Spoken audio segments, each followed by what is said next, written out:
It's প্রজুরি। So কেমন আছো সবাই? আমার একটি নতুন ভিডিওতে তোমাদের অনেক অনেক স্বাগত জানাই। তো আজকে আমি তোমাদেরকে একটা টোট ব্যাগের ওপর সূর্যমুখী ফুল এঁকে দেখাবো।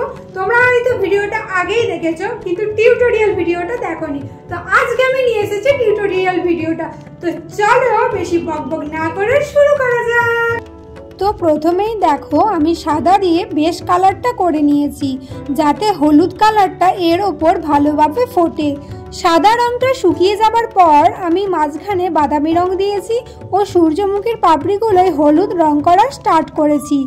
তোমাদের বলে রাখি, পুজোর জন্য অর্ডার নেওয়া কিন্তু আমি শুরু করে দিয়েছি। পুজোর একেবারে কাছাকাছি গিয়ে অর্ডার না করে একটু আগে থেকে অর্ডার করো, তাহলে তোমাদের পেতেও সুবিধা আর আমার কাজ করতেও সুবিধা।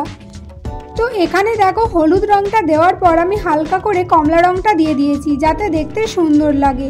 আর তোমরা অনেকেই জানো যে আমি জুয়েলারিও বানাই, তাই আমার কাছ থেকে যদি জুয়েলারিও নিতে চাও স্ক্রিনে দেওয়া নাম্বারে হোয়াটসঅ্যাপ করো।